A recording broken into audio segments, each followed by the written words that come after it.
Nah, for real though.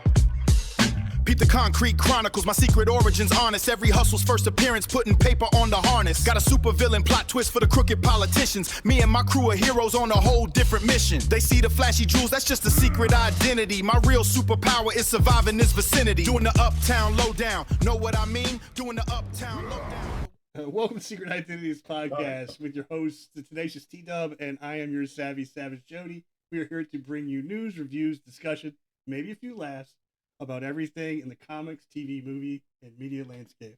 How you doing today, T-Dubb? Wow. Hey, I'm happy that you nailed that in one take. I should be calling you Jay-Z, because Jay-Z goes in the booth and nails it in one take with nothing written down. So, yeah, kudos to you. Hand clap for Savage Jody there. That's it. Crossing education and all. The Savage Jay-Z. Yeah. What you got for us? Yeah, I'm doing good, man. It's, like I was telling you, I usually jot some cliff notes down. That's a Cosby Show reference for those of you who don't know. You know, people don't know what cliff notes are anymore. Seriously. No, they don't. They call Theo them, used it in the they call them Sparks notes. Sparks notes? Yeah. What? Mm-hmm. What this is crazy. Anyway, comic news has been coming out the woodworks this past week since we last had a show. And to capitalize on what we talked about and adding on to that, so much has come from the comic universe, which is great. Things have been happening, getting ready for the big shows like San Diego Comic-Con. That's the biggest convention of the summer, which takes place the third week of July, so next month. And then also you have New York Comic-Con coming up in October. Never been to both, but there's always a lot of comic news that comes out of there. And like I was telling my buddy Jody, it doesn't matter. Comic books, video games, toys, movies, everyone's trying to outdo each other. The big three in comics, Marvel, DC, Image, and all of the independent companies, they're trying to have, the best comic related merchandise, action figures, t-shirts, movies, cartoons, trailers for those movies, and the comic books. I think we've passed the era of the summer blockbuster movies, but not just that, because we're talking comics, but the summer crossovers. We used to see Marvel and DC go at each other's heads with who has the better crossover, the bigger crossover. You had the X-Men crossovers, the Avengers crossovers, the comic books that nobody cared about crossovers, those things. So Jody, tell me, since we're talking about summer blockbusters and crossovers, what were some of your favorite comic book crossovers that happened during the summers of past years? In comics? Yeah.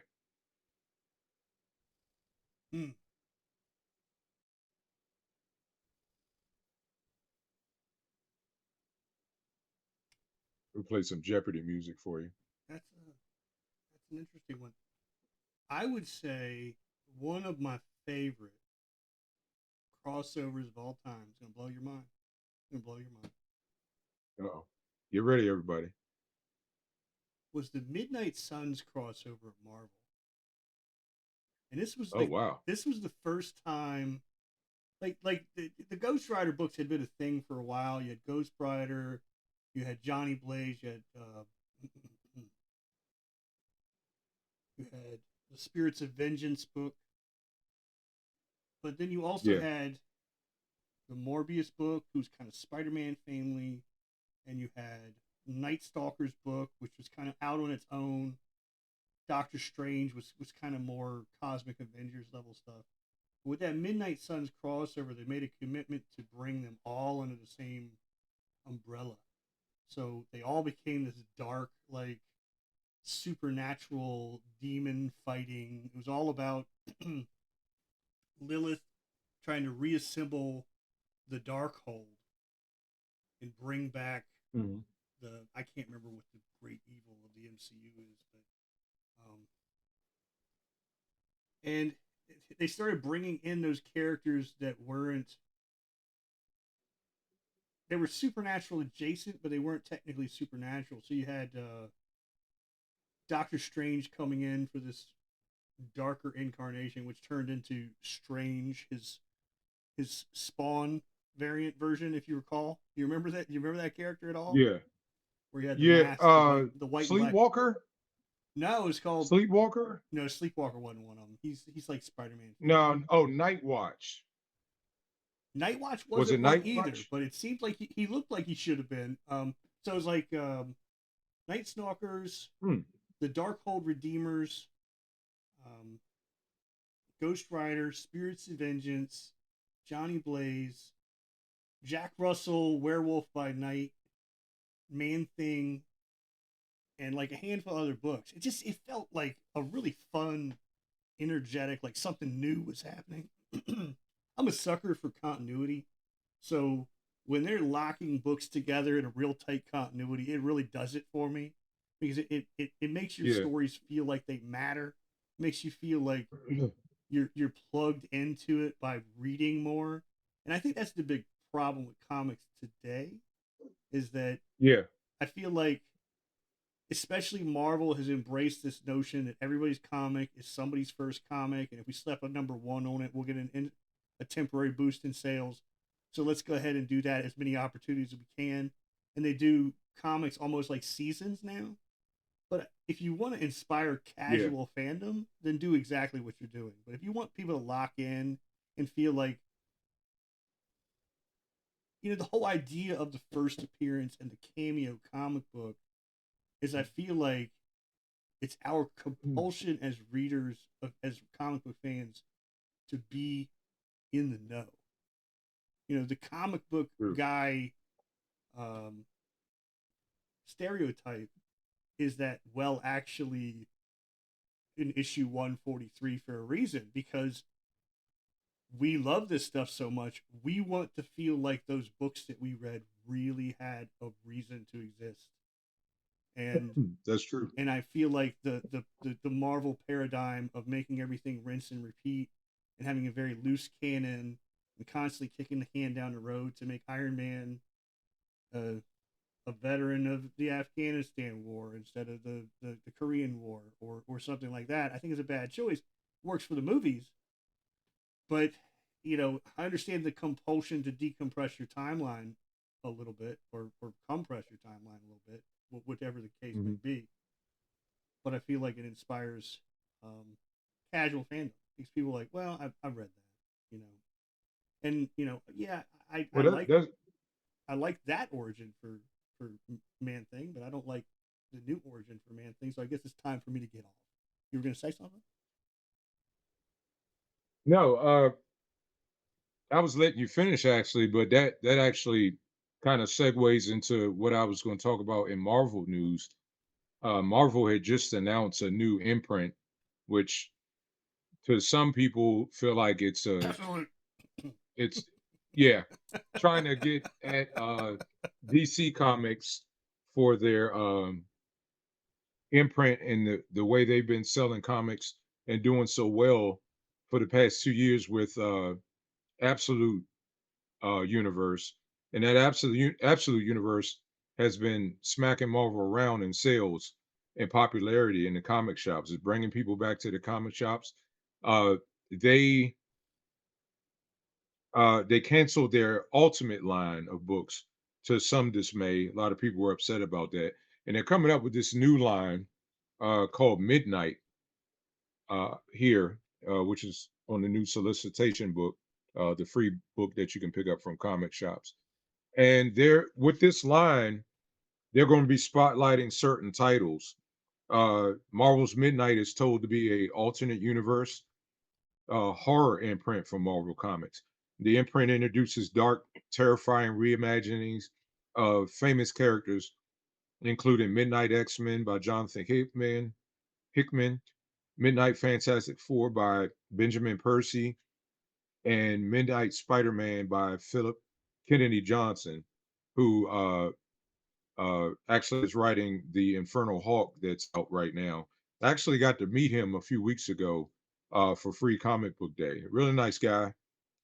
He has a pretty good understanding of comics and the way that they're trying to reimagine some of the things. But of course, he wasn't able to even talk about this because they're all tight-lipped. Mhm. But the concept reimagines the famous superheroes in macabre scenarios. For instance, in the Spider-Man series, Peter Parker, he's going to become like a grotesque, mutated hybrid, while the Fantastic Four are horribly warped by their exploration of unknown dimensions, which there haven't been any um,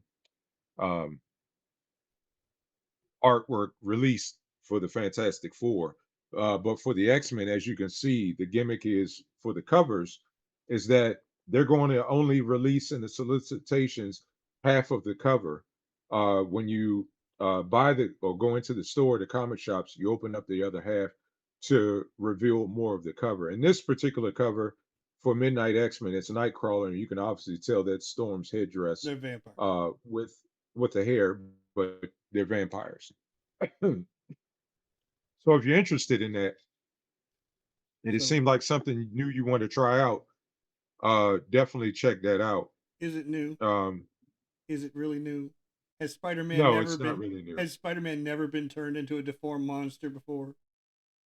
I No. mean, it's like it's just like a ham-fisted attempt. Oh, let's do something super different. Remember back in like Amazing Spider-Man 152 when he turned into a spider monster? Yeah, let's do that. Except Yeah. let's act like it's new. I Yeah. I guess at least they're trying something. But my Yeah. problem is But is that the sales. I understand we're in a business, but sales is leading the cart more than anything now. mhm, So there is no fresh that's true. idea. It's like let's see what we can do to get a bump in sales, regardless of how canon breaking, regardless of how against the concept of the character it is, regardless of how many times we have to reboot it, reimagine it, stick somebody else in the suit in the hero's clothes. It's like Mhm. That do that better, is Marvel. true. Do better, Marvel. Yeah, we'll see what Marvel Midnight is all about. I'm sure they're going to have a lot more news. They've actually added a few more titles uh, that they're going to be talking about the next couple weeks and probably at the big San Diego Comic Con when they usually release their news. But from the looks of it, on the beginning of it, it looks like it could be pretty promising. But we all been there for that. They got some pretty good talent. The books come out in August with Midnight X-Men. Then you have Fantastic Four following in September, and Spider-Man following in October. So, you Marvel fans, if you're excited, definitely check those out. Do your pre-orders because regardless if you're into it or not, there's more people that are into it than you may not be into it, and those books are liable to sell out. Uh, DC side of things, as I've talked in previous weeks about the Absolute Universe is growing, and it hasn't been set in stone yet on if these characters will show up in regular continuity titles, but certainly they have their fair share amount of books. And I'm hearing a lot of different favorites out there. You have Batman, which another news tidbit that came out this week that the famous huge artist Jim Lee will be doing exclusive San Diego Comic Con variants of Superman, Wonder Woman, and Green Lantern for that month. So some pretty terrific art. I'm sure Jody will screen capture that and put it in the podcast for you guys to see. Um, they also have outside of the Trinity, they have Green Lantern, Martian Manhunter, Green Arrow, which the second issue comes out tomorrow. So fans that love that first issue sold out at the distributor. So the second one's on the way tomorrow. So definitely something to look into. Uh, you have the Catwoman book started last week, which went to huge sales. And they just announced this week that Batgirl will be showing up uh, and having a story for the Absolute Universe. Now, it's a little bit of a twist on her because Barbara Gordon, she will be wearing a trench coat and be called the Bat, and on the police force, which her dad served on, James Gordon. So a little interesting twist, and kind of anxious to see what's going to happen in that. Carrying Um, a electrified shotgun. That's not a joke. That's true. let's That's hope true. not. No, that's true. Oh, it is. Oh, Yeah, it is. Wow. apparently it's the shotgun that Bruce used on Jim in like the first or second issue, but now it's modified to shoot like electrified rounds. Wow. That's what I heard. That's different. Uh, yeah. Yeah. I've been reading the other sub stories. Some other big news that came out today, scrolling down my timeline. Writer Josh Williamson, who's famous for writing the current Superman titles. He writes the current G.I. Joe through Skybound and Image. And he will be, he changed his avatar on Twitter X today to the Legion of the Superheroes symbol, the little L with the star. And it set off a lot of people online uh, wondering what's going on because there's been no official press release as of yet. Again, I think it's kind of clever and kind of cool that they're releasing a lot of these little news tidbits, and instead of having you wait for those of the people that can't make it out to San Diego Comic Con. So he changed his avatar to the Legion of the Superheroes symbol or ring, and then he posted a picture of an older issue, and the headline on that post said, "You can't kill a dream." So that tells me that he's always dreamed. His dream as a comic writer was to always write a Legion of the Superheroes book or a Legionnaires book. And then some artwork hit the internet. It's an all silhouetted picture of some of the Legion characters, and it was announced that in the artwork, it had Josh Williams' name, and the artist that looks to be drawing this series is Jorge Jimenez, Mm, who's one of my favorite mm. artists uh, of the last 5, 6 years. Uh, he was famous for drawing the Batman Joker War. Uh, he's been off and on the main Batman Hmm. series. He's actually drawing the current series right now that's up to issue 10. And he drew the Super Sons book. He drew probably the first 2 to 3 arcs of that book. Neat. So you could collect them, get them collected in graphic novel. The artwork was phenomenal. He's an artist that works overseas. He's a phenomenal artist, digital artist. He does a lot of traditional when he comes to the states to do the shows. I believe he was at Emerald City, and I think he was at uh, one of the fan expos as well. But he has a great following as an artist. He's very prolific, very timely. His books come out on time. He rarely has a fill-in artist. He completes his story arcs. His work is so kinetic, has a lot of energy, has that kind of a manga feel, anime style. But very actually, the Super Sons animated movie that's on DVD and Blu-ray was a lot of it was modeled after his artwork for that So, film, which I so thought was a pretty good film. you know how I am about DC, and I've always been kind of more into the deep bench of DC than you have, even going back to high school. But Legion is just one of those books that just never did it for me. I don't know whether Hmm. the heroes in Legion have always felt, because they were legacy characters, and it was the story was more about the Legion than it was about the individual characters. I guess the characters didn't have enough flash for me. They're just kind of boring designs. You know, it's almost like Blue and Gold Mhm. X Men, not Blue and Gold Team X Men, but the original Blue and Gold X Men and the Unitards. Not very visually Mhm. appealing as a team. So, do you think with that good art, do you feel like that's a waste of good art, or do you think that we're going to see some reimagining of those costumes with that? Because I think, I think we're going to see some reimagining of the costume. and this is a tidbit that's a good comment on that, because it does play into it when you and I have been there because we have our own creator own work, and sometimes you want stuff that attracts attention.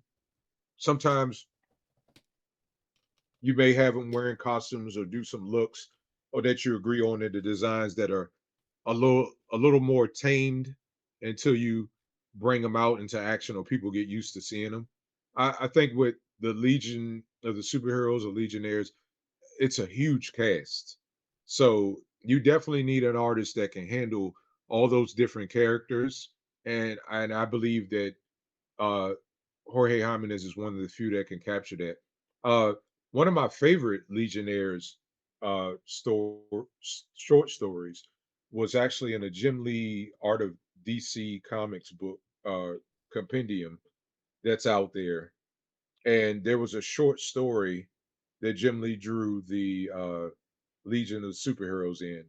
I don't know if you've seen it, but I could send it to you and let you see it online. I But don't think I have seen it yeah, it's pretty cool. And this is the thing that myself and a lot of my artist friends have share the same affection for.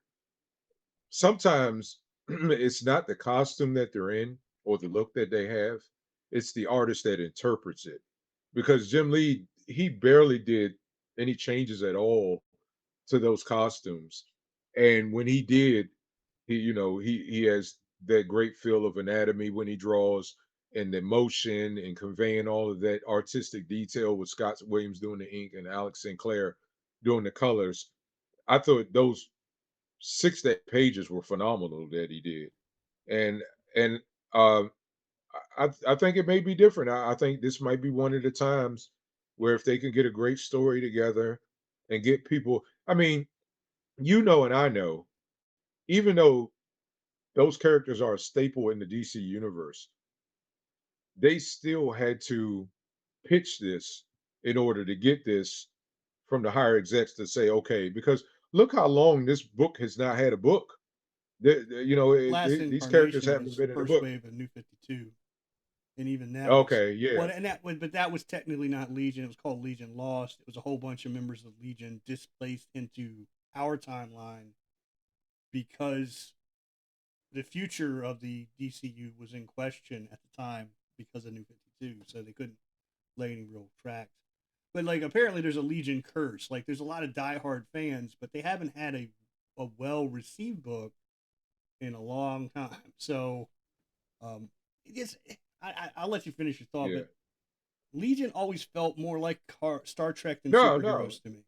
Always felt more like Star Trek than superheroes to me, and I think they really need to fix that. They need to really find a way to ground that team to make it have more mass appeal because comic book readers aren't reading for Star Trek for the most part. They're reading for superheroes. True, definitely true. Sending you one shot of it right now on your messenger. That was a spread that Oh he yeah, did inside. I recognize some of this art as card art from my deck builder game. Oh, okay, okay, cool. Yeah, you So got you're a little familiar with it. yeah. I didn't know it was from anything. I thought they just pulled it from some random stuff. Yeah, Yeah, I mean, yeah. I think they were supposed to be. They were add-on pages or something like that. But yeah, yeah, I see that's probably yeah. Just to part of kind of give you a shot. But yeah, looking forward to seeing what they do with this, and if it is true that it is coming out possibly by later on this year, be great to see and see where they go with that. So yeah, that was some of the DC news with the Absolute Universe side of things. Uh, Image Skybound has been doing great things with, the Transformers, GI Joe, the Void Rivals, and now Mask and Rom joining that uh, universe.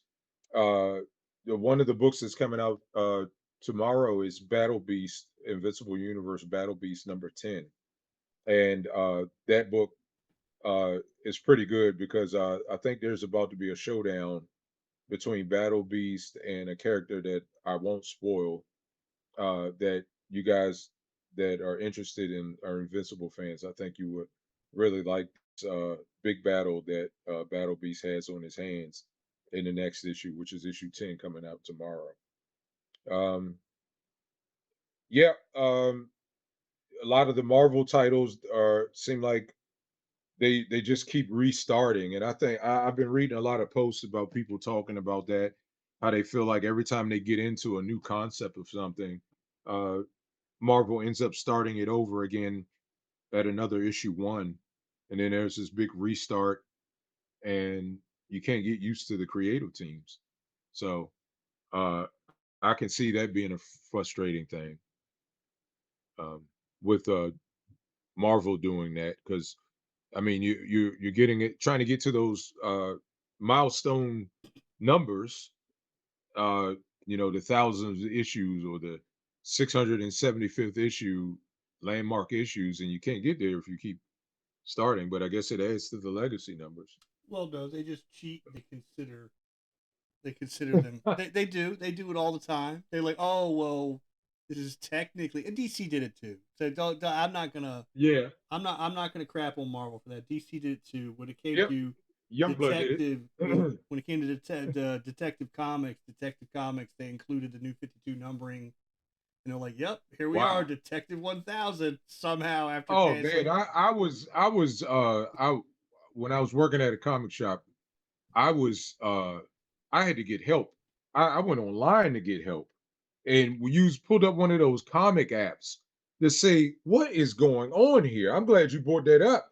I was sitting there alphabetizing all these back issues, and I got the Detective Comics, and the numbers just got wonky. Like, what is going on here? I know I'm not crazy. I went to Crossland, but I mean, my math skills are decent, and I'm going through these numbers, and it's like, okay, I remember when they did Detective Comics 1000, and then you're getting into then it jumps to like 1050 and then 1181, and I'm like, all this is a collection. This collection was complete. Why is this number all and then you okay, let me go look at the indicia for all you comic book I collectors. knew that word Let was me going to look come in. inside and see what the print so let me go in here and see. Yeah, I know. Indisha sounds like a girl I used to date. Yeah. Oh yeah, I used to date Indisha. She had all of the information, but she wasn't the first printing. No.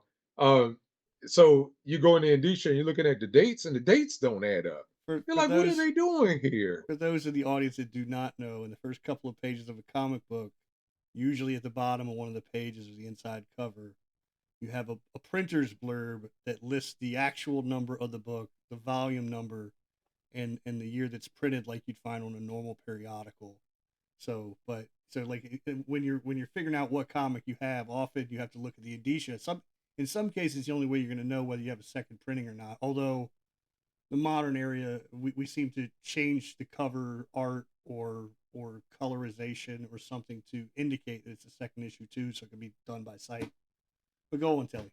Yeah, in the last few years, uh, they make it easier because a lot of majority of the comic shops you go to, when you go to their waterfall and their back issues, the books are bagged and boarded, and those comic book store owners don't want you flipping and ruin the value of these comics. So and I know this because of the later books of the current era, like the Absolute Batman books that are up into the 12, 15 printings.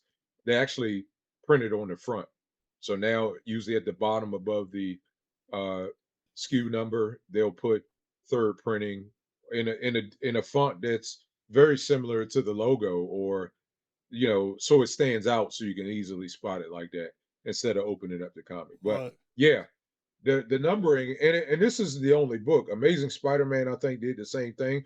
You have this numberization and you're going down chronologically, and then all of a sudden it jumps around and you're looking at the dates, and then you go to the comic apps, uh, and you look at all the covers. you can't match these books up by covers anymore because the variant covers have taken that away. Well, it's funny that they say the reason they do all the reboots is because people are intimidated by higher number of books and they're less likely to buy them. But I don't buy that at all. Nah, I mean, I don't yeah, I think mean, so. you might get a bump from a first issue of a book, but no one ever saw Amazing Spider-Man 246 sitting on the shelf and like, oh, that's way too high. I'm gonna hold out until I see number one. No, we did. Yeah, You no. you jump and the But whole what Stan Lee always said is that every comic is someone's first comic. So you write your comic so it's accessible to new readers. You don't have to reboot the comic book all the time. You just heard me say something positive about Stan Lee, right? So yeah. no, Yeah, that's true. With the with all the speculate you taught me something a long time ago because when I met you, you were working in a comic shop and selling me comics in between classes. But you told me about what is it, speculators? mhm. The collectors that speculate that this book is going to be hot or because this book is a number one or has a shiny cover that if I buy 5 or 10 of them and put them in my drawer and I take them out a couple years later, they'll be worth thousands of millions of dollars. So And you do have those people out there. but and it's really a it's really a logical fallacy though, because if you look at comic book uh like you have an initial swell on the value of number ones, but you also have a consistently higher print run for number ones. Usually print runs are adjusted as you get into later numbers. So if you look at books Yeah. that are actually popular books, but you look at say like issue 3 to 5, they'll actually very Hmm. often have a overall better value than the issue ones and twos that had the higher print run once the speculator boom is over. I mean, that doesn't apply to things like Action Yeah. Comics number one or Amazing Fantasy. Was it 57 is Spider Man? No, I'm James is Um, screaming at 27, his. I think. Great, James is screaming at his screen right now. He's like, "No, how can you get that key issue wrong?" Yeah. Yeah, I tell you, there's two people that I know in my huge circle of comic book fans that I follow or talk to from now and again, and I have for the last in my last 30 years of comic book collecting, even though I'm older than that. Uh, that is Troy and James. Uh, both are great friends of mine, but are so knowledgeable. I call them as they're comic book encyclopedias because they have memorized. They don't go to their phone and cheat with Google or some comic book collecting app. They know the first appearances to so many characters and generally have a, a gauge of what that comic will be worth or what they've seen sell it for, or even crazier, what they paid for that book at a comic convention or a comic shop. I've So seen James in some back issue bins. He's like John Wick. Yeah, he's yeah, he is. He's like, whoop, whoop, like, oh no, that's the first appearance of Black Panther, and Troy's the same way. Troy can take it a step further. He can tell you what happened in that issue. He can tell you what was in the second line of the indicia and that they made a spelling error. He could tell you and the the time he the had lunch selling with the guy points in who that wrote it. story. Yeah, that too. So yeah, all those things. Praises out and shout outs to both Troy and James, who will be on future episodes of our podcast. So you guys will be able to witness them. Maybe we'll play a trivia game and test them on their comic book knowledge. But great friends to have around, and I've learned a lot of things about comic books in general, collecting, artwork, the writing, the production, the sales side of things, the marketing. So very helpful of having those two guys. Very blessed to have them in my life, as you as well, Jody. But yeah, the speculative market out there. And see, I know you've talked about the variant cover craze. And it seems like we're segueing. Oh yeah, One you're thing is opening. leading to another, but that's great. I love that. You're opening a Your can. feelings about variant covers. Hey, I'm ready. I'm ready because I'm going to combat it All right, because so I know how what you feel about variant covers. I'll let you say your piece. right, so for those that don't know, in recent years, probably in the last 15 years, variant covers have always been a thing, but they become a very prominent Hmm. part built directly into the publishing model. And the publishers will offer exclusive 1 in 25 copies, 1 in 50 copies, 1 in 1,000 copy variants for that book. And because those are lower print runs, there is an implied scarcity. But then those those additional will have a compounded level of scarcity because they will be with different artists, not different art. So people that are chasing after specific artists are going to go out and they're going to buy their favorite artist version. So they're not just hunting for the rarest one, they're hunting for the one that you like. So I understand that comics are an art medium, and I understand that for those that appreciate art, that has an intrinsic value to you. I just think that for variant covers to be so prominent in the comics publishing model now, it's unhealthy for the comic book industry because all it's doing is selling more copies of the same book to the same people instead of selling more comics to more people. So Telly has 5 artists that he loves, and he wants that 1 in 100 variant of the Jim Lee book. So he will go out and he will spend all of his money on all of those books, which is cover price, and it's fair. I mean, if you're getting it for cover price, Hmm. some stores are marking them up instantly based on their value. I think if you blind bagged them, then that would be one thing. But like having an instant markup for the store where they could sell this thing is kind of crazy. But good for the store, good for for the for the publisher because more people are buying their comic, more people are ordering their comic, so more people. But Yeah, that is true. but I how good is this for competing brands? How good is this for the independent? So if I bought 9 issues of Amazing Spider-Man 4000 this month because I wanted all of those variants, how many issues of some random independent comic book did I buy? So with this model, the largest companies are they're they're carnivorizing the rest of the comics industry just for the sake of selling more of the same book. Not more stories, not more comics from their brand, not new characters. You know, we have this um, argument going on about representation in comic books now and how comics aren't being representative because not everybody feels that their place in comics is as strong as it should be based on their uh, patronage of comics. But with all this wasted money going to variant cover industry, that is a new superhero that could have had his story told, or a new comic imprint that could have an opportunity at that buyer's money. You know, so when Telly and I were coming up, you had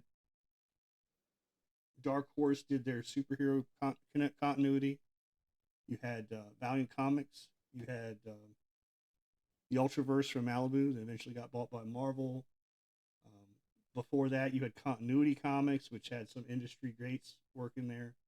How many of those books would have survived in today's marketplace, right? So, and that's what I Mhm. worry about. So I'm Yeah. encouraged to see how many comics are being sold because we're selling more comics now than we ever have. But Mhm. I feel like we're really chopping the legs off smaller creators, and the idea of more diverse universes because Marvel is going to sell as many copies of the Hulk and his variants as they can, and they're not going to waste paper on a character that is an unproven commodity. My diatribe is at an end, but you'll hear from me again because I like the idea of variant covers, but I just I think it's very unhealthy for the industry. I think it's the comic publisher's version of beating you like a pinata to get as much money out of you as they can before the industry dies. Well, that is definitely a great take. You had some very interesting facts and some things that Can I I say one thing on the will end? definitely. Can I say one more thing on Yeah. the end? I challenge you Yep. that for every variant cover you buy one independent comic. Oh, That well, will yeah. fix my problem. That is a great challenge. That's a very good one. But I did have to come back with a counter attack, as Duke would say.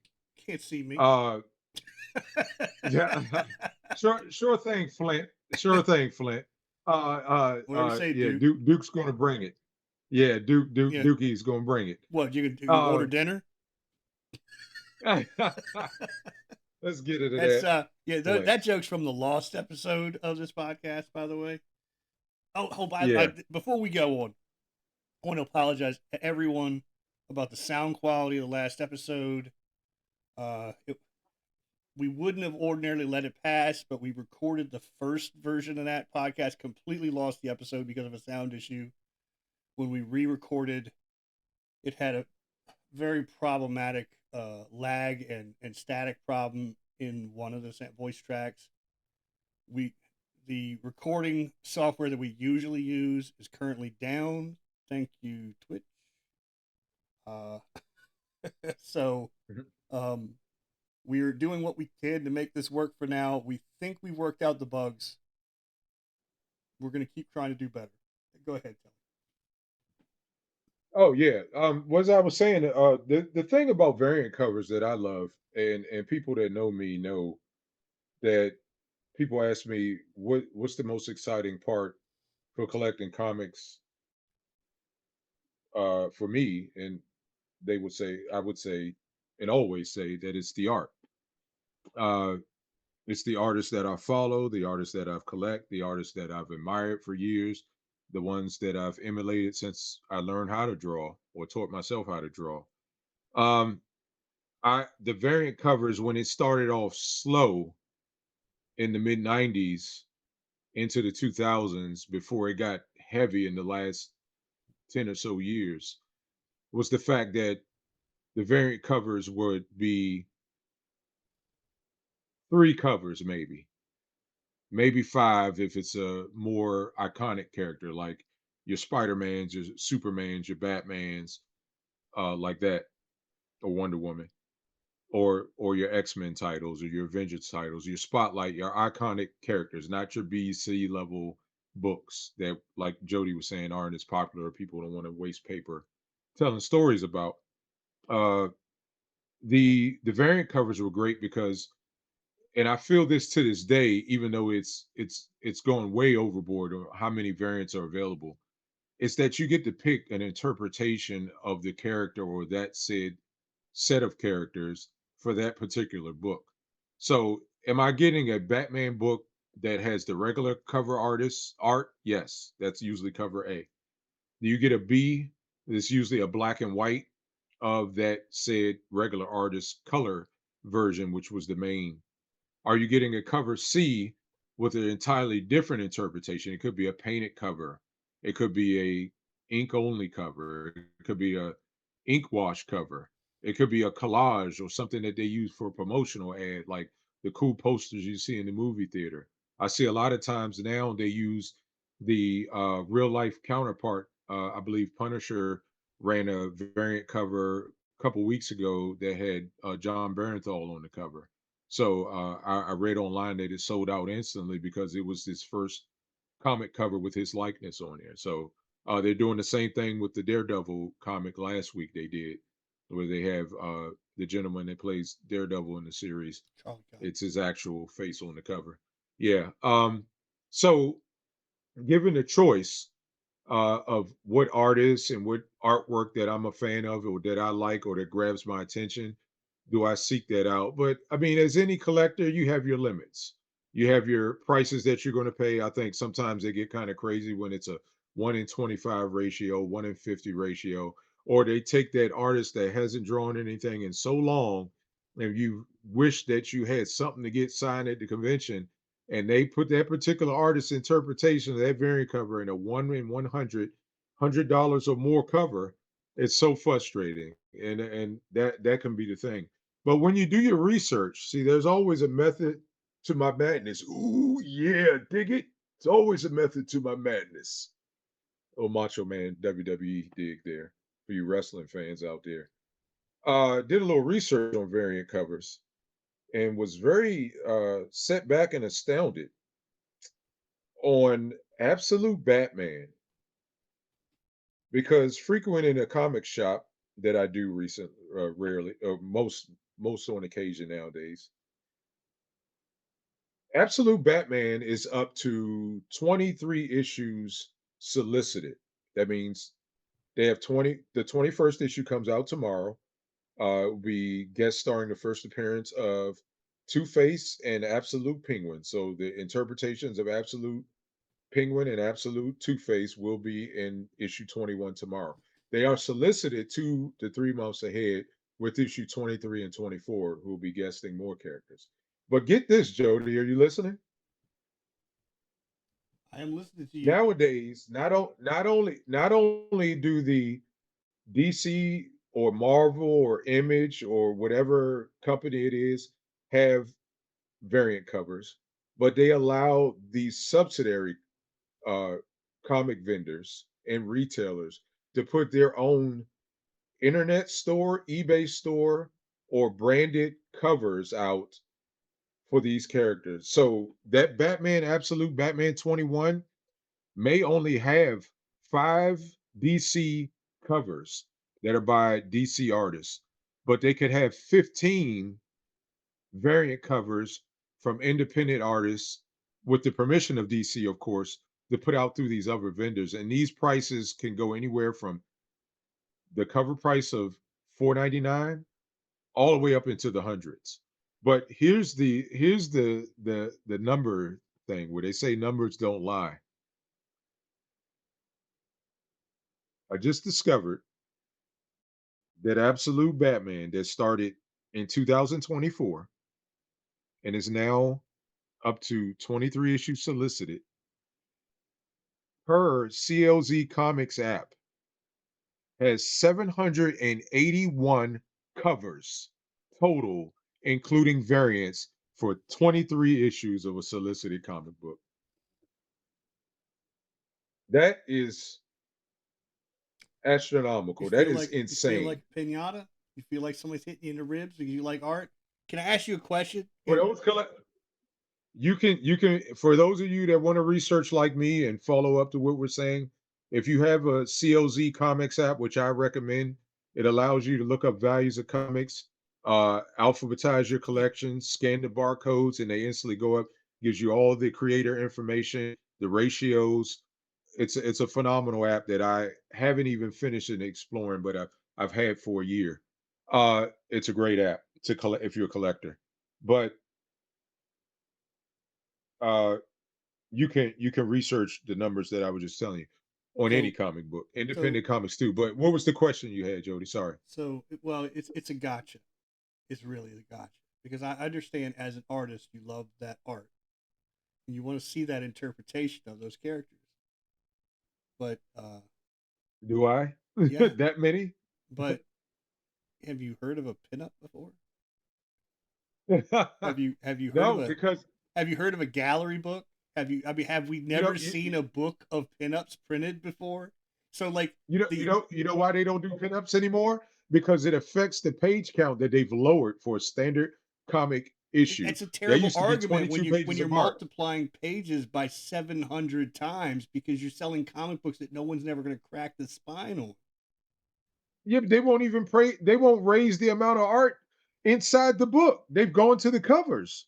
They Okay, won't put that extra pin okay, up in it okay. anymore. I would love All them right, to so do, but just take that book for the health of the industry, take all those covers, put them into a book. You can walk around the convention and have each page signed like a yeah, passport that's true. by every artist. Make it a very high quality book. Make every damn page in the book cardstock. But if it was really about the art, if it was really about the interpretation, if it was really about all those things, those companies would want to serve you something like that for you, not rip you Yeah, off by selling you the same book 750 times. That's unhealthy for the industry. Now, here's the real mind blower. I don't know if DC does this, but at least for a while there, Marvel was taking returns of their book at full cost. All you had to do was deface them by ripping the cover off before you sent them back. So yeah, but how you know what's crazy about that is that, and this is the ridiculous idea. I don't know if that's to prevent that or whatever it does, but now with the variant covers, they put the variant cover and they put the regular cover underneath the variant cover. The cover A is Mhm. underneath the variant cover. I which said, means what? they increased the page count. Yeah, Could have been a pinup. yeah, Could have been a pinup. I'm telling you, yeah. I just don't get that. boost the Like, signal. Variant covers are bad for the comic book industry. If you buy yeah. one, When buy independent too. It's just it's I saw really bad. It's really bad. And when you think about it, I'm not going to be a snowflake here, but when you think about it, think of how awful this is for the environment. Why are we printing yeah. all these comic books that are never going to get read? Why are we tearing them apart just to get our money back so they can go into some recycle drive? Just it's just so messed up. You know what else used to sell a lot of comic books, Telly? Who's that? Gorillas. Huh? Gorillas used to sell a lot of comic books. What is that? Gorillas. Actual gorillas. the reason What are the, you talking the about? reason there's so many gorilla comic book characters is because back in the 50s they realized that if you put a gorilla on the cover of a comic book, it would get a sales bump of like 30%. So that's why you Wow. have Kongorilla and Gorilla Grodd and Ultra Humanite and all these other gorilla based characters, Wow. is because you used to have this push in the comics industry just to slap a gorilla in the story or have an excuse to have a gorilla in the story. So Flash having Gorilla City as one of his allies, antagonists, depending on where you were in the Mhm. continuity. So why don't we just start doing more gorilla comic books, Telly, instead of doing these Ah, weird variant covers? You know, if it's really about a sales bump, you only have to sell one comic book with a gorilla on the cover. You don't have to sell 500 variants. well, I actually, one of my IPs that I developed when I was younger that I may do something with.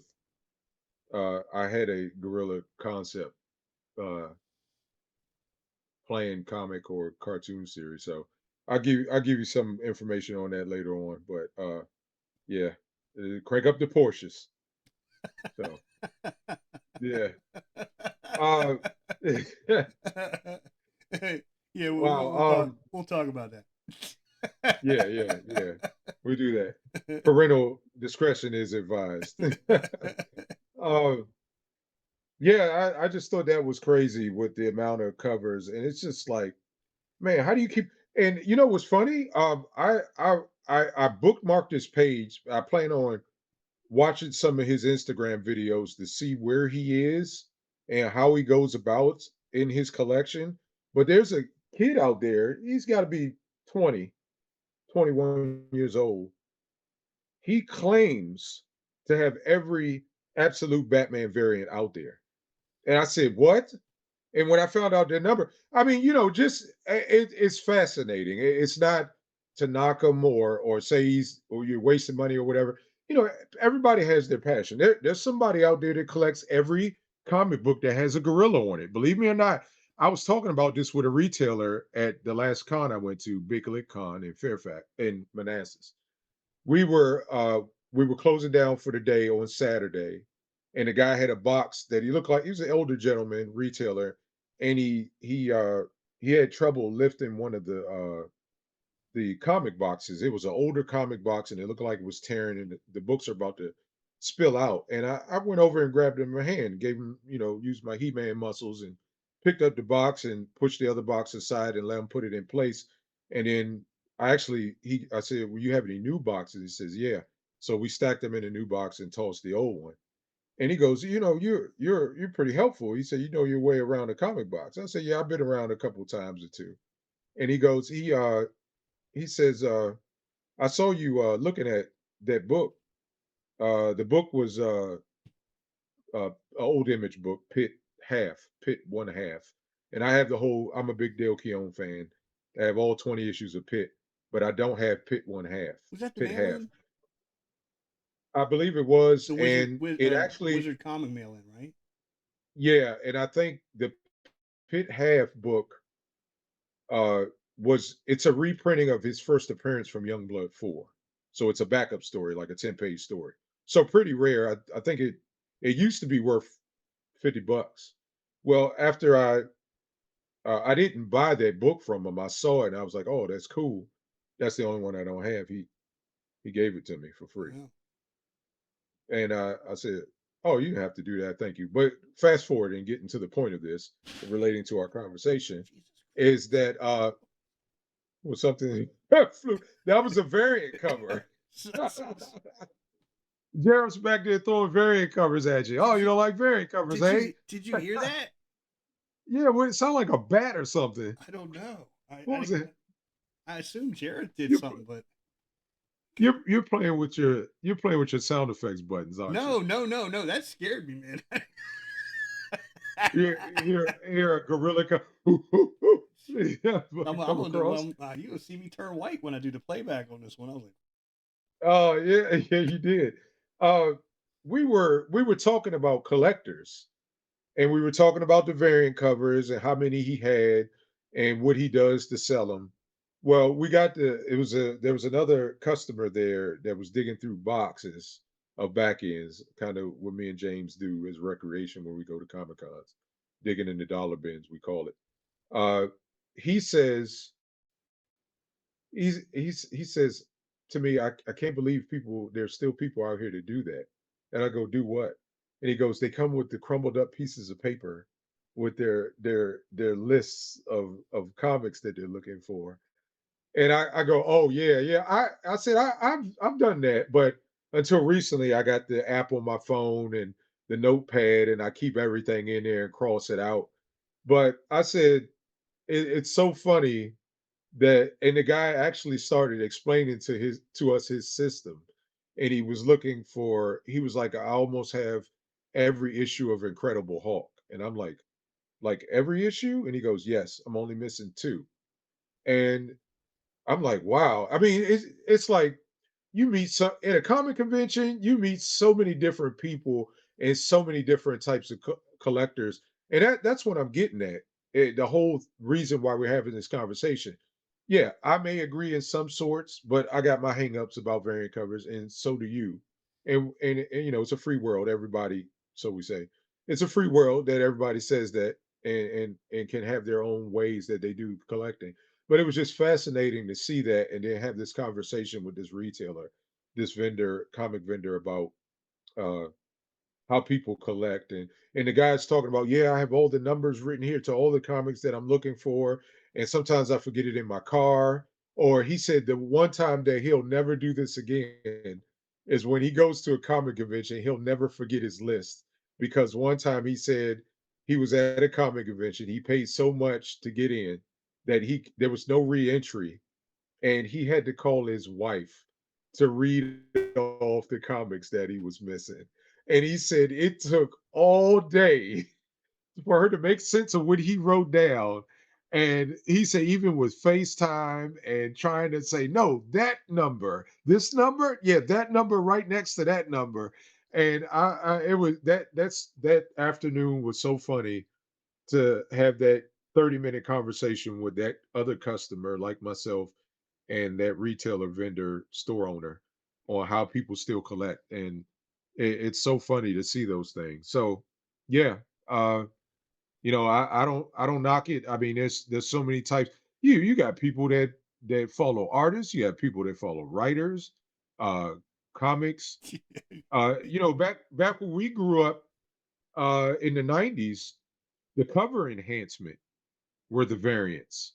You know, what are some of your? I tell you one that I don't know. You probably forgot, but I found it at a dollar bin uh 30 some odd years later, and I immediately send you a picture. It was Malibu Comics Protectors, I believe number 8, The with the hole bullet hole through the with cover. the bullet hole. Yes. I remember when you brought that to Mr. Fasso's class in Crossland. I said, "What?" You know, And the funny and thing I'm is, looking at it's funny as a reader talking about that, but imagine taking that as a proposition. We have a whole new perspective now. Imagine going yeah. to the printer and being like, "Yeah, but can you put a hole in all of them?" They'd be like, "What?" Like, There you go.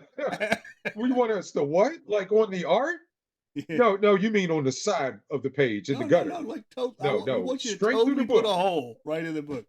Uh, And look, I can remember my tech ed class when you're winding the wheel and the drill bits coming right. down to Yeah. drill into the wood, and I'm like, are they doing that by stacks and bundles of I, comics at I, I, once? I don't see how else they could have been doing it. I think they must have had. Yeah, I bet they had a pneumatic punch at the end of the line. Everything that came off the line, they yeah, just punch it.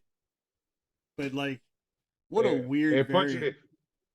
it. And look, I bet you if you do some digging, just like there's been mistakes in printings, there's got to be a handful of those issues that didn't get drilled all the way through. Wouldn't that be something if there's a rarity out there where The unpunched you one. the unpunched version of that? Keep- Now, I wonder, Malibu Comics didn't have the comics code back then, did it? No, I don't think any I think they had independents were taken it using. off. I don't think any independents were using Comics Code at that point. Image wasn't using Comics Code, and you got to remember Well, that remember Malibu Malibu was was printing Image, image. right? Right. Malibu printed Image Yeah. for the first So I box, wonder if right? I wonder if they had newsstand issues like from 7-Eleven, if they didn't drill Mm-mm. those. I think they were direct market only. I don't But think those. yeah. I don't think those newsstand versions of those Well, Uh, well, that's no. In fact, I don't even think Image was doing newsstand versions because this was when I was still a store operator or working in a store. We would get pissed because overstock Image books were being sold to Walmart in pedigree pack, what they're called pedigree packs, and those mhm. pedigree packs would have like Spawn 1, 2, 3 direct market edition on the shelf in a basically in a blister with a bunch of other comics. So you could literally go into Walmart, buy off the shelf a bundle of comics at essentially cover price for something that was going in the speculator market for $15-$20 a book. But Image did print newsstand versions of their comics because I have a couple. I have Savage Dragon number Really? 7 is newsprint because when you flip through the book, it's not the Image quality paper; it's the DC paper. And I remember I got mad because I picked it up by accident one time at a comic convention. I said, "Oh, I got the one I'm missing." I go home and open it up, and I was like, "What is this? It's on newsprint." So they very early on, there's some Spawn, some Savage Dragons. There are newsprint copies. Hang on a second. You can go to uh, mycomicshop.com and look that up. Look up a random issue like I think one of my Okay. Spawn number 3, I Says believe I Image have in Comics newsstand. did produce newsstand editions, but they are incredibly rare, making up an Yeah, estimated 1% of their total. See, now the interesting thing is, based on the scarcity model of comics, as much as you were upset about getting it, that newsstand version of an MX comic should actually be more rare than the other yeah, versions it and is. have a When better you price. when you go to eBay and look it up, or my comic shop, or Overstreet, yeah, they have a separate section for the newsstand. Wizard had the newsstand edition printed. Oh, This you're is about where to I was start getting at. another one. You're about to start another diatribe from No, Jody. I know, I know, but I used to get the thrill when I looked at I love Wizard as a Wizard and magazine, saw but when you Wizard saw the had little no business having a no price idea guide what in it. Their price guide yeah, was yeah, so biased. They were speculating on books having increases in value that had not even been released yet. That they were kingmakers. They would honestly, I feel like Image and Valiant Comics owe their success on some levels to Wizard magazine because they were yeah, unfairly stacking the deck in the favor of those guys because they had relationships with them and they were not as tightly wound into Marvel and DC. So yeah. um Um, yeah, I used to get a thrill of seeing the prices go up on certain one of the ones that scared me the most, and I was like, dang, how do I get a copy of that? Harbinger #1. Remember how that used to go up in price in every issue of Wizard? And Gen 13 #1? but that was based on Oh, scarcity because Harbinger was one oh of the yeah. earliest non-gold key characters that was printed by Valiant. And then Harbinger #1 had a weird like I want to say pink variant. See, they were doing variant Something covers like back. that. Valiant would do variant covers even that far back, but they would Mhm. do slight variations on the cover. So you'd have like Yeah, the a Golden Boast logo yeah or something right like that. Yeah, yeah. But so yeah, that was remember you know, and see this is funny because as many subjects as we talk about, they all come back and meet. So remember I was talking about summer crossovers. Uh, remember the covers for Fatal Attractions on X-Men with the with the little holograms? holograms. Those those were cool. Oh, you, Those were cool. Just the they were not as cool for vendors because oh uh, because originally when Marvel shipped them, they took no concern for that hologram being on the cover. So a lot of the first releases of those books came with their holograms scratched. oh yeah, And yeah, Marvel had I think that easily. Marvel had to do an exchange program. I looked it up because newsstand sales were for the titles were so small. Creators like Eric Larson, Savage Dragon completely halted newsstand distribution by the mid '90s.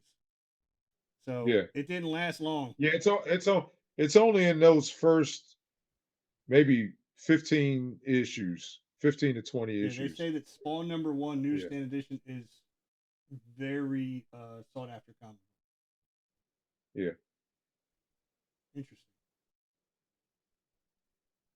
So yeah, yeah, I remember the Fatal Attraction holograms, the infamous Blood Strike cover where you rub the blood. That one was, I know that was one of your I owned favorites. that cover for a long time before I realized that. I never actually Yeah. rubbed the blood. I had a hair dryer I'd use on it. I was like, I can't believe this works. I see I think there was a rumor you could put it in the freezer and it turned a different It would color. get dark. It's thermosensitive, so it disappears when it's hot, Yeah. and it gets darker when it's cold. So, Yeah. Yeah, I remember those. uh, Um honestly, I'm trying to remember I feel like they were all they're just as superfluous as variant covers, but I feel like maybe they added something at some point. mhm. I mean, they were slapping them on everything, but when the variant cover was well planned for the art, I think it enhanced the art.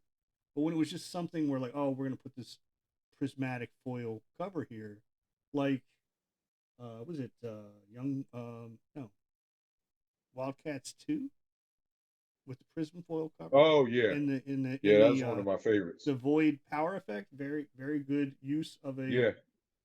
um the Turok dinosaur hunter um, chromium cover.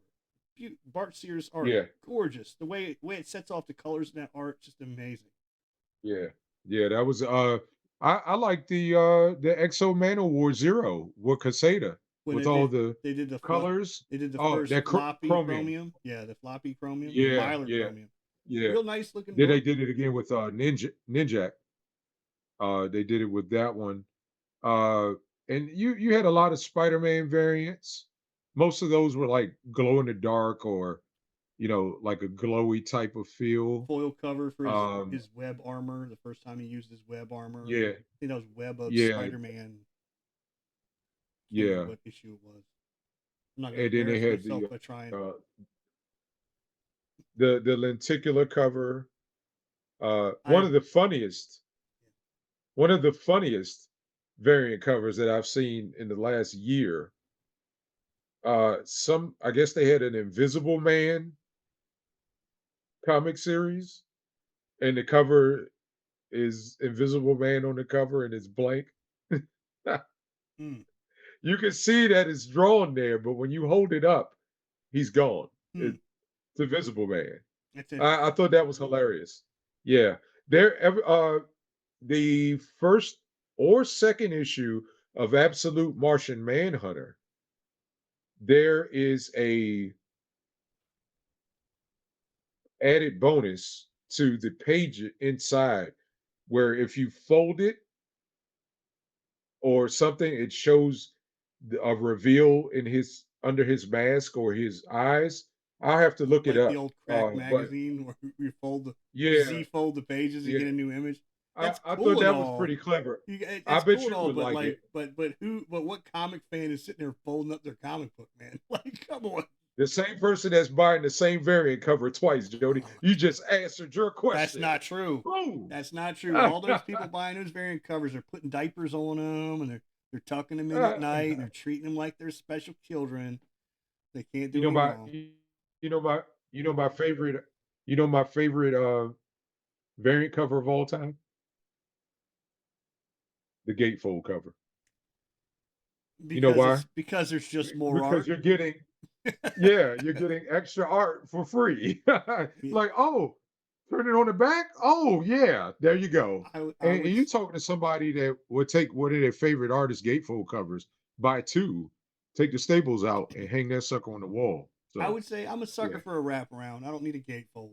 Gatefold's just gonna get yeah. tore up when you're trying to mess with your Well, books. that's what I mean. Yeah, yeah, the wraparound, but a gatefold is an added bonus if you got a the first one that comes to mind always is the X-Men #1 Connected Ones by Jim Lee. I mean that cover is and then the other bonus was not only did you get the outside, but when you opened it up, it had all the X-Men cast on the inside. Imagine that in That vertical chromium. poster. Oh, yeah, That would be with a beautiful. bunch of bullet holes through the cover. Yeah, that's right. We put lots of. Yeah, right on Cyclops. That'd be it. Old James Marsters. Uh Yeah, that very cover craze. We're gonna have to hashtag that today. Oh man. Oof. But there's some others that we'll put it back on our fans, our viewers. If you have a favorite variant cover, uh, please list it below. And we'd love to see you guys' comments on what's your favorite It's variant actually covers. a very good time to throw it to our contacts. So I'm gonna put that right. Yeah, and or favorite variant covers. It can be from yesteryear, it can be from current, and also your favorite crossovers, comic book crossover. It doesn't have to just be the summertime. It could be winter is coming. It could be the fall. Uh, any of it. You can tell us your worst comic crossovers. I tell you, Jody and I knew we were best friends or greatest of friends when we all agreed that we hated the comic book crossovers where they talk about earth-shattering war, this side versus this side. Then they all shake hands at the end. What? And no lasting nothing on the story or ongoing story. Nothing What bearing. that brings up an interesting question, Telly. What is your least favorite comic book crossover of all time? Oh man, there's some bad ones out there, Jody. I'm gonna try to name a couple.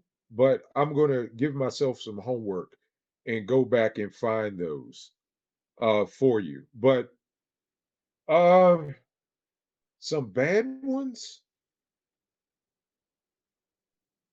I don't know. There's so many to and see when I say crossovers, they could be crossovers or they could be story events as well.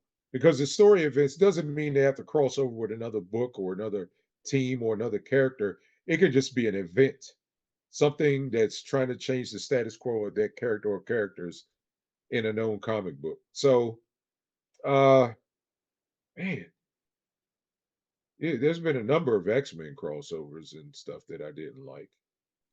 I liked Extinction Agenda. Uh, and I liked the Executioner song. I like those from X Men. Um, I liked World War Hawk. That again wasn't a crossover. It did cross over other characters in the story, but when Hawk came back to Earth to exact the revenge on the people that sent him away, I thought that was awesome. I mean, the Hawk was he was taking everybody out. I thought that was awesome, and that was after Planet Hawk. Uh, hmm, man, I'm sitting here looking at my collection, but I just thought to myself that I don't buy bad crossovers. If I buy me hardcover, I actually liked it. Yeah, I'm not gonna buy something unknown. I'll buy the floppies, as James calls them, and then I'll like, oh, that was great. I like that and collect it. So I have to hunt down the issues. You got any in mind? Yeah, I got one that sticks out to me like a Oh, sore thumb. I already know what it is. Did Why oh well, did no, I just saw the I, cover. no, I want to hear what you And think it is. You do not know what this is, but go ahead, tell me what you think it is. oh, I thought it was going to be Deathmate by Valiant and Image. No, it's not actually. I mean, it's a contender just because of what a spectacle it was. But I thought Deathmate was kind of fun for what it was. I think the idea was fun. I think the execution was Uh, poor. Um, DC's Bloodlines event. oh, Yeah, yeah. it was. I never finished that, but I Yeah, remember it vaguely. that was the. What? Tell us a little bit about that one. It was. I think if I remember right, it was exclusively crossing through the annuals of every book on the publishing line that month. That Oh, year. I can remember organizing back issues for comic shops that I worked for and seeing so many of Yeah, those, but never understood what order they went it in. was like. Well, I don't think there was a read order actually. I think that they just occurred in.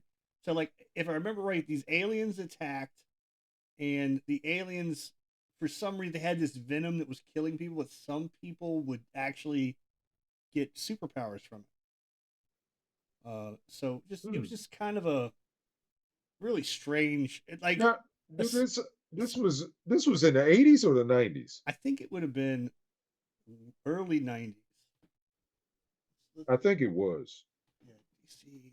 In fact, it has to be because it was something I was actually bringing home from the store. This isn't the stuff. A lot of the '80s stuff I had was given to me in that huge dunk. Ni 1993. Yeah. Now, like all things, I say that not everything bad came out of it because I think that if I remember right, Hitman's origin is actually from this comic book.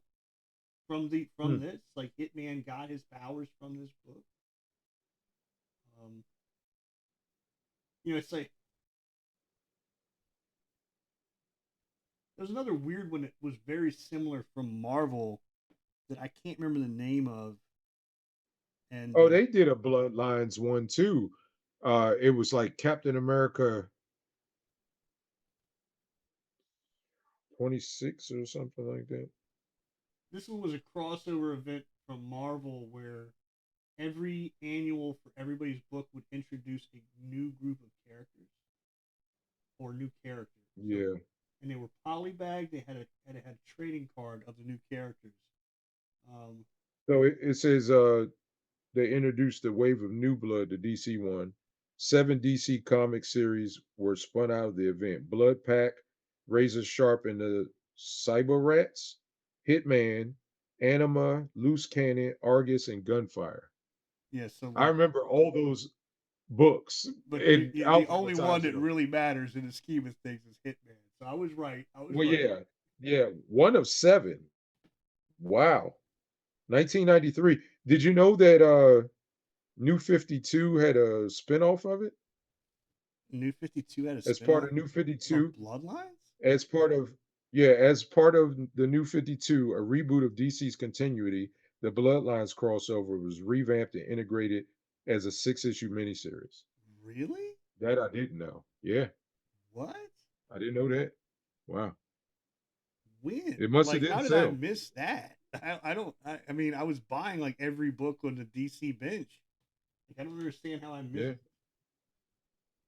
that's crazy. I knew you would have mentioned it. New 52 Blood. I'm curious now. New 52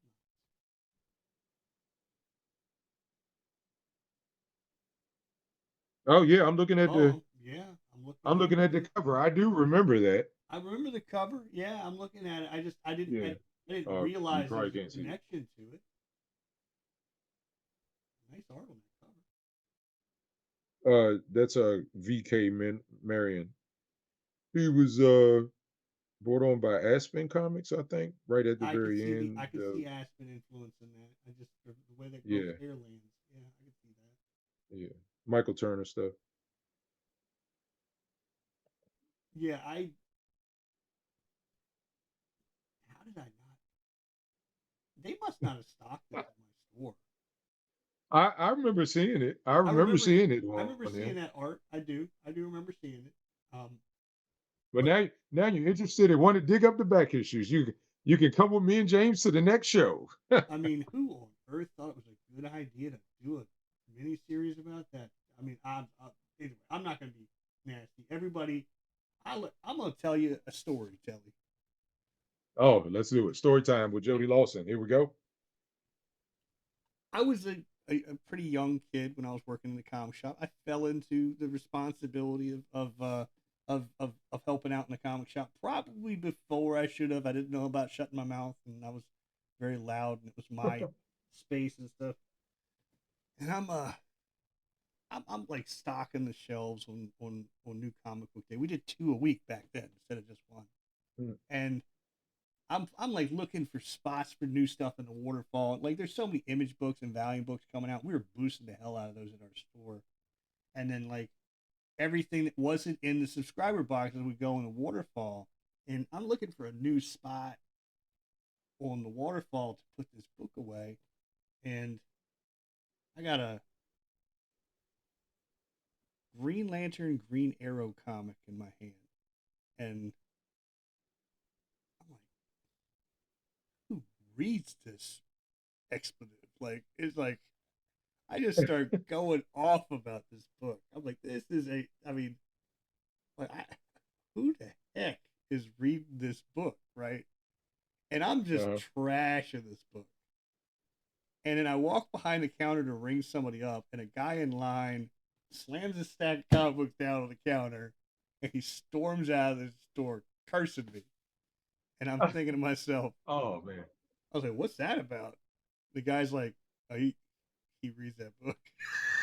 Oh.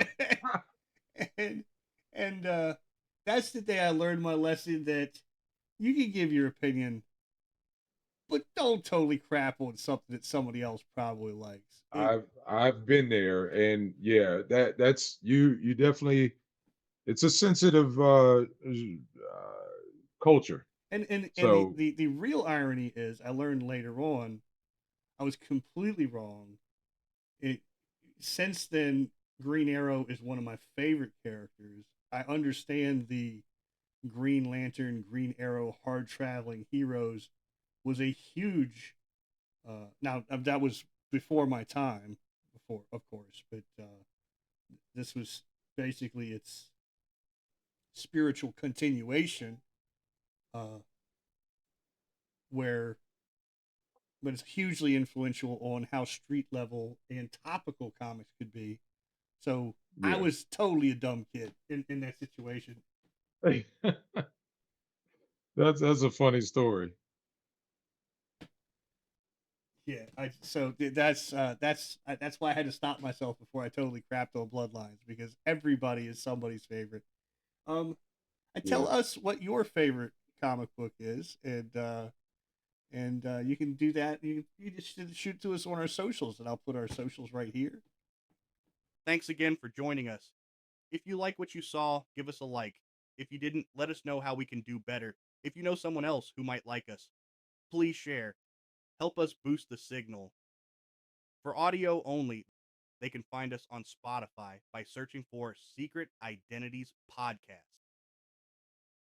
Or for full video, tell them they can find us on YouTube at Secret Identities Pod. And of course, every episode is free to listen on Patreon at www.patreon.com/secretidentities. We also share clips of the show occasionally on Instagram at secret_identities_media or on TikTok at secret_identities_pod. Be sure to check out those socials. Drop us a like, give us a follow, turn on notifications. That way you will always be updated, so you never miss an episode. Can look out for our streaming schedule or just see some of the news and funnies that we share throughout the week. And don't forget to please follow us or subscribe wherever you are listening from.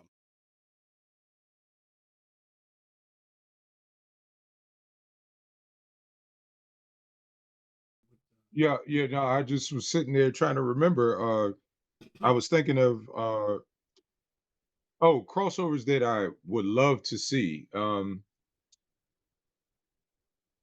I guess in different times, with the comic industry and when certain characters like solo characters cross over. I know DC and Marvel were doing the big crossovers earlier this year and the end of last year when they did the Spider-Man Superman crossover and the Batman Deadpool crossover. I myself, as a from an artist standpoint, I would have liked to see a Spider-Man Spawn crossover. Uh, More so years ago, I think they should have done it in the 90s. Did that happen? But everybody's take on McFarlane Spider-Man and then him meeting Spawn. I think it's a lot of great story elements there, with Venom, Violator or the Clown, uh, and Spawn and Spider-Man himself, and the darker side of Spider-Man, even if they threw the symbiote black suit in there. But to see Todd McFarlane draw that, I think it would be kind of awesome. Maybe some help from Greg Capullo. I think it would be a pretty good selling book. Just as a fan of both of them, I would have loved to see that. Another crossover that I thought would have been good in the 90s would have been Jim Lee's Wildcats and his version of X-Men. I think a great story could have been developed by probably Chris Claremont, just seeing that side of things. Uh, so something like that would have been pretty cool. But um, I know they've been one-offs in the past that were short-lived crossovers. But with the right artist, the right writing team, I think interesting things like a Justice League X-Men, uh, maybe a Batman Daredevil. They did the Punisher Batman crossover years ago, uh, which was to mixed reviews. But I think if they think more what the audience likes and the different incarnations of each character, and the creative teams that brought those characters to life the best, I think those need to be considered when they're doing those crossovers. I think it should be a lot of planning involved, and sometimes if it's told in an Elseworld type of thing where it's not told in a continuity, I think that needs to be established early on. But if it is something that's going to have a lasting effect, then I think it that needs to be decided beforehand once they get into it, before they get into it. So that's my take. still need to do some extra homework on what my favorite crossovers and character events were in comics. Uh, I'm going to have to make a list, and I'll promise to have you guys that hopefully by next episode. Well, But actually, next definitely, episode we're kind of clogged up because we're gonna have a lot of Superman discussion in the run up for the Supergirl movie released in the following week. But oh yeah, we're supposed to that's be right. doing some Yeah, Superman um, retrospective reviews on shows, some discussions, stuff like that. And then we're gonna yeah. do our ranking of the top Superman on film. Oh, that should be great because I know which one's going at the bottom, and I know which one's going at the top, and I think that's going to deserve probably a big, huge conversation, a back and forth. A lot of things we agree on because we've talked through it over the years. A lot of things to look forward to because one opinion that I have is that I'm glad they're doing a direct sequel to the one that was done last year by Gunn and not messing around with too many spin-offs or some crazy direction. I think the continuity is much needed on the DC side of films, and we'll talk more about that. But Peter Peter especially Peter striking with Safran the said irons hot. yesterday three three planned Superman Oh, sequels. So oh, same. that's even better Mm-hmm. because I know what I like to see. So yeah, looking forward to that, and definitely looking forward to because I guess I should mention this now since it's early. We got about uh we got actually less than 10 days before Supergirl comes out. So what I'm getting at is that I kind of like that we don't know everything going into this movie. I feel the same way that I felt last June when Gunn's Superman came out. I saw the previews, I saw the trailers, I read all the trolling, read all the rumors and gossip, but I still went in there with a clear mind and was wowed by that movie, the scale, and I like that feeling going into a movie.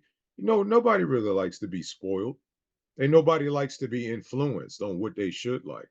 So I feel that way about Supergirl. I think it has the potential to be a great movie, but there's some downsides that we'll talk about when we actually start getting to it. But I feel good about going into this movie not knowing a lot. I have a feeling this movie's gonna be a lot like Iron Man 3, which is not a high watermark for me. Like, I'm excited for it. I'm interested for it. I mean,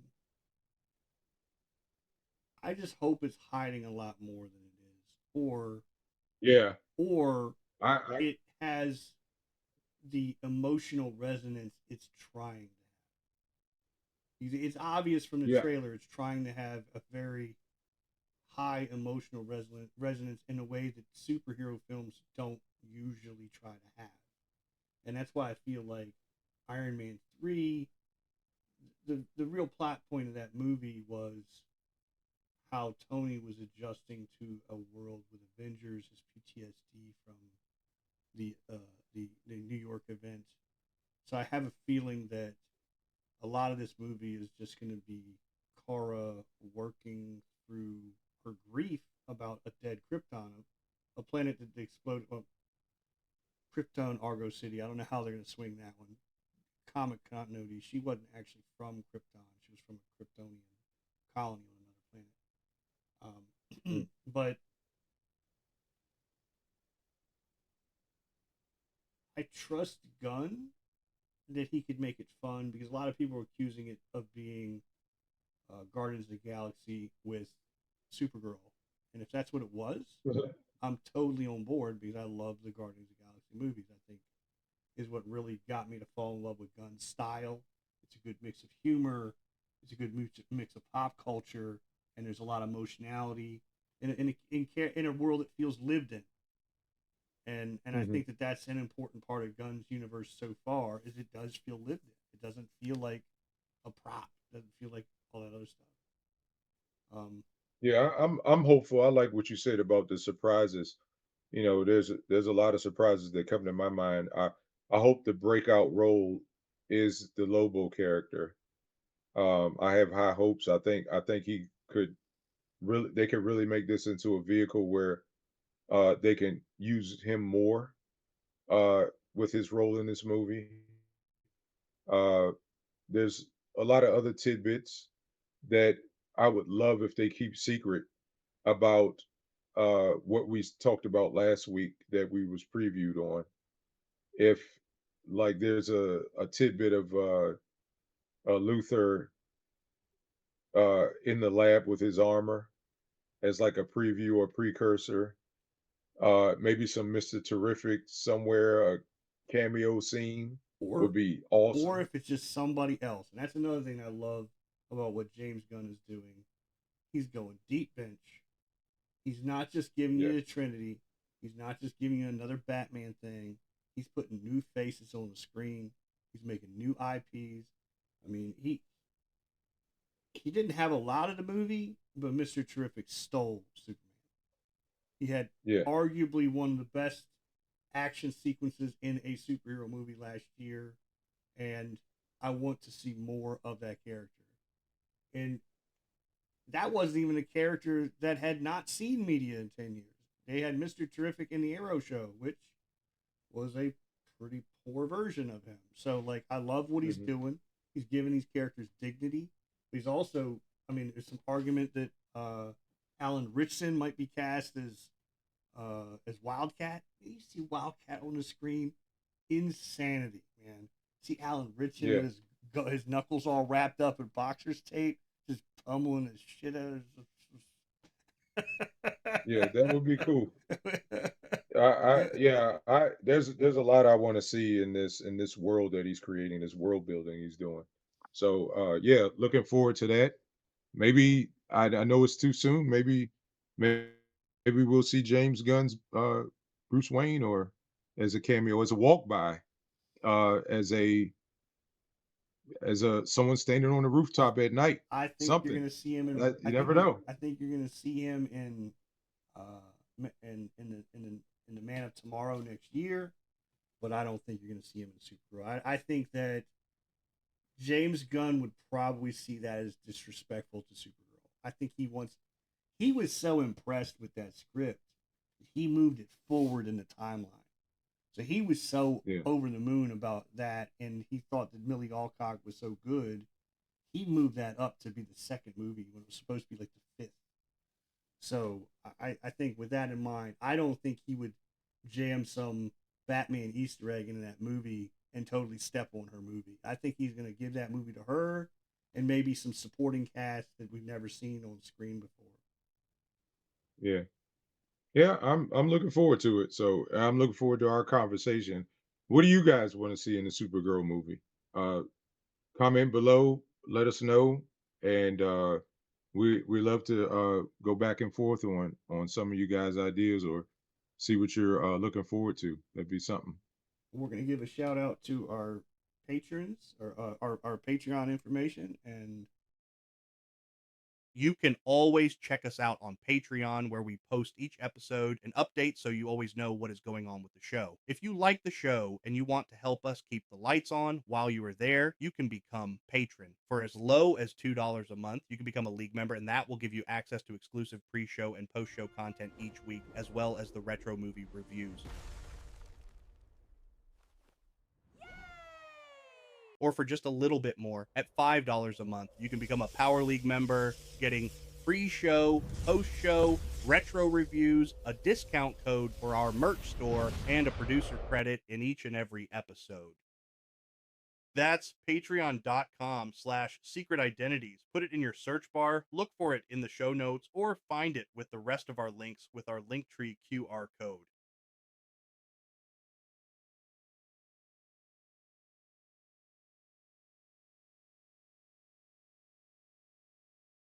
And special thanks to our Power League member, patron, Hazy Eyed Girl, third week in a row. Thank you so much for the support. We really appreciate it. Thank you so much. And I think that's our show for this week. We had a lot. We had some great discussions. We went off the cuff. We got a lot loaded in the chamber for next week, and I think our sound problems are fixed temporarily.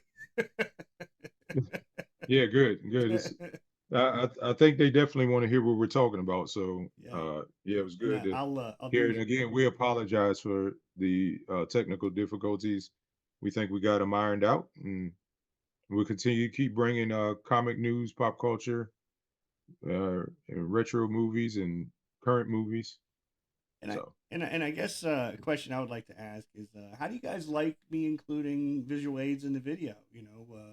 Videos or the comics that we're talking about. Do you want that to keep going that way, or should we just keep it a discussion? Just let us know what you think. And I think that it's all for me. I mean, I could keep talking all night, but yeah, yeah. But it was great talking to you, buddy, as usual. All right, And all right, guys. we'll see you guys.